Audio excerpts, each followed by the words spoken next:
Hey everyone, welcome to the master classes and today हम लोग federalism part 2 जो है वो करेंगे और इसका पार्ट 3 जो है वो जल्दी ही अपलोड होगा। और गाइस पार्ट 1 जो है उसमें हमने पढ़ा था जो स्टेट लिस्ट, कॉन्करेंट लिस्ट और यूनियन लिस्ट के बारे में और फेडरलिज्म के इंट्रोडक्शन के बारे में। ओके, आज हम लोग करने वाले हैं बच्चों की फेडरलिज्म जो है वो इंडिया में कैसे प्रैक्टिस किया जाता है। राइट, तो शुरू करते हैं आज की क्लास बिना टाइम वेस्ट किए। Let's get started.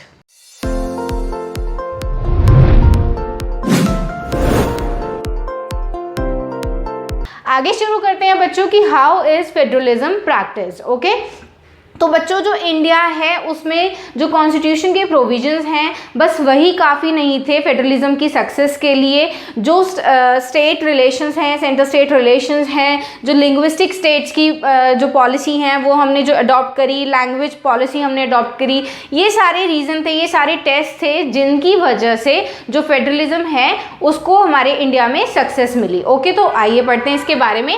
Linguistic state बच्चों, आपने 1947 का मैप अगर देखा हो और अगर आज की डेट में हम देखें, आपने अभी भी रिसेंटली देखा होगा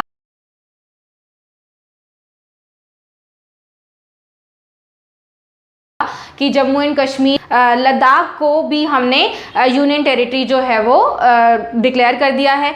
तो 2021 में जहां हम आज हैं और 1947 में अगर हम पीछे जाएं तो हमने काफ़ी सारे चेंजेस किए हैं। तो ये चेंजेस किस पर बेस्ड थे बच्चों? ये उस लैंग्वेज पॉलिसी पर ही बेस्ड थे, लैंग्वेज पर बेस्ड थे कि जो भी सेम लैंग्वेज ग्रुप के लोग हैं उनको सेम स्टेट में रखा जाए। ओके, तो इन 1947 the boundaries of several old states of India were changed in order to create new states. Okay, new states जो हैं वो बनाए गए, boundaries change की गई। This was done to ensure that people who spoke the same language lived in the same state. Okay, देखो जो भी सेम लैंग्वेज बोलने वाले लोग थे उनके हिसाब से स्टेट को बांट दिया गया। राइट, अब बेल्जियम में आपने देखा था कि लैंग्वेज की वजह से ही, श्रीलंका में लैंग्वेज की वजह से ही प्रॉब्लम हुई थी। राइट, फर्स्ट चैप्टर में हमने देखा था पावर शेयरिंग में। तो इंडिया के जो लीडर्स थे उन्होंने देखा कि हमें इस तरीके से अगर हम करेंगे तो आपस में लड़ाइयाँ नहीं होंगी। और लेकिन कुछ लीडर्स को ऐसा लगा था कि मे बी जो हमारी यूनिटी है कंट्री की वो हार्म होगी, डिसइंटीग्रेट हो जाएगा हमारी कंट्री जो है। लेकिन जब हमने ऐसा किया तो हमने देखा कि धीरे धीरे हर स्टेट जो है वो इंडिपेंडेंटली आराम से काम कर रहा है और कॉन्फ्लिक्ट्स नहीं हो रहे हैं, पॉलिटिकल कॉन्फ्लिक्ट्स जो हैं वो रिड्यूस हो रहे हैं, कम हो रहे हैं। राइट, तो ये एक बहुत ही मेजर टेस्ट था फेडरलिज्म की प्रैक्टिस के लिए। ओके, और नेक्स्ट अगर हम बात करें लैंग्वेज के बेस पर होता है और साथ ही साथ कुछ एक्सेप्शंस हैं यहाँ पे कि ज्योग्राफी, एथनिसिटी और कल्चर के हिसाब से भी कुछ स्टेट्स को डिवाइड किया गया है। इसके एग्जांपल है आपके पास नागालैंड, उत्तराखंड एंड झारखंड। ओके बच्चों, तो आपका इस बार 21-22 सेशन में जो MCQ आना है ना बच्चों, उसके लिए ये छोटे छोटे पॉइंट्स जो है ना ये आपके लिए मोस्ट इंपॉर्टेंट है। ओके, तो कल्चर, एथनिसिटी और ज्योग्राफी के हिसाब से भी हम जो स्टेट्स हैं उनको डिवाइड कर सकते हैं। ओके, तो ये था आपका first test of federalism. Okay, second की तरफ अगर हम आए तो लैंग्वेज पॉलिसी बच्चों। तो लैंग्वेज पॉलिसी क्या था कि हमारा जब कॉन्स्टिट्यूशन बना तो हमारे पास जो ब्रिटिशर्स जब आए थे हमारे इंडिया में तो उन्होंने इंग्लिश को भी इंट्रोड्यूस किया, वेस्टर्न एजुकेशन आई। अब हमारे इंडिया में हिंदी लैंग्वेज भी थी। तो हुआ क्या, और अदर लैंग्वेजेस तो आपको पता ही है, डाइवर्स कंट्री है हमारी, बहुत सारी लैंग्वेजेस हैं हमारी कंट्री में।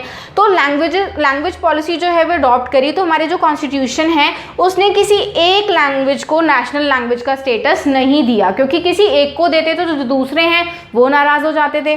तो इसीलिए हमारे कॉन्स्टिट्यूशन ने किसी भी एक लैंग्वेज को नेशनल लैंग्वेज नहीं रिकॉग्नाइज किया। ओके, और क्या हुआ था कि हिंदी को आइडेंटिफाई किया गया था official as the official language, but हुआ क्या कि ये सिर्फ 40% इंडियंस की मदर टंग थी।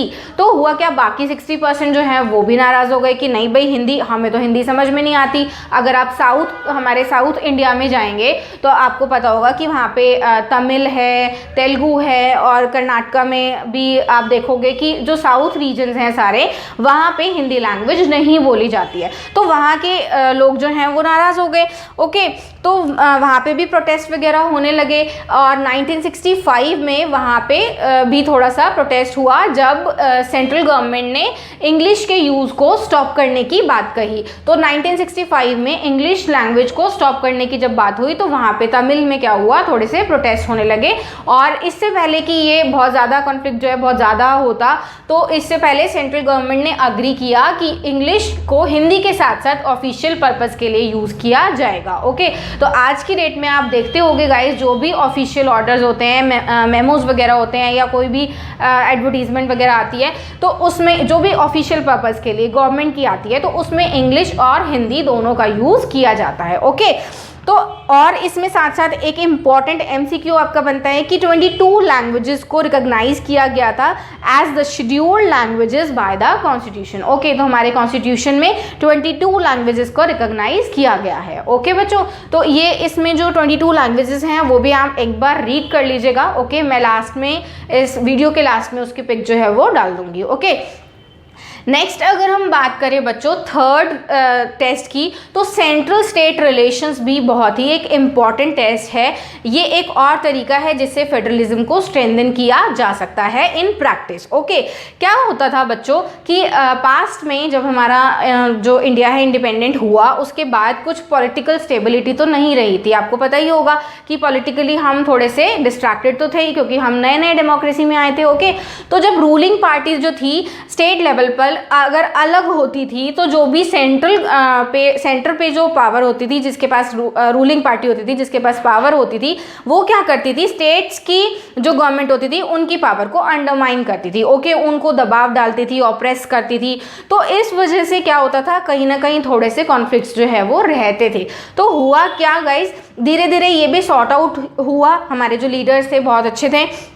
1990 में हुआ क्या कि ये जो कॉलिशन गवर्नमेंट्स हैं सेंटर पे, उसका एरा जो है वो स्टार्ट हुआ। तो कॉलिशन गवर्नमेंट में ऑलरेडी आपको बता चुकी हूँ, कॉलिशन गवर्नमेंट क्या होता है कि जब सेंटर में कोई एक जो मेजॉरिटी है, एक पार्टी है, वो विन नहीं करती, मेजॉरिटी वोट्स उसको नहीं मिलते, तो 2 और मोर जो पार्टीज़ हैं वो मिल जाती हैं और फिर वो एक कॉलिशन गवर्नमेंट जो है वो फॉर्म करती है। तो 1990 तक आते आते थोड़ा सा ये कॉन्फ्लिक्ट्स रहते थे, बट 1990 में भी धीरे धीरे सब कुछ स्मूथ जो है वो होने लगा, डेमोक्रेसी जो है वो काफ़ी अच्छे से होने लगी। और ये एरा था, बिगनिंग थी किसकी, कॉलिशन गवर्नमेंट की। ओके गाइज, तो ये था आपका बहुत ही शॉर्ट तरीके से फेडरलिज्म की जो प्रैक्टिस है वो कैसे की जाती है। अभी आप आगे देखेंगे कि कौन सी लैंग्वेजेस को शेड्यूल्ड लैंग्वेज जो है वो रिकॉग्नाइज किया गया था। ओके बच्चों, तो ये वाला सेशन अभी यहीं तक, और मिलेंगे जल्दी ही इसके पार्ट 3 के साथ। मैं आपके लिए स्मॉल सेशंस जो है वो लेके आ रही हूँ ताकि आपको बहुत ज़्यादा बोरिंग ना लगे। ओके गाइज, तो मिलेंगे जल्दी ही। Till then take care, bye bye. और गाइज प्लीज़ लाइक ज़रूर कर देना वीडियो को और अपने फ्रेंड्स के साथ शेयर कर देना और चैनल को सब्सक्राइब ज़रूर कर देना।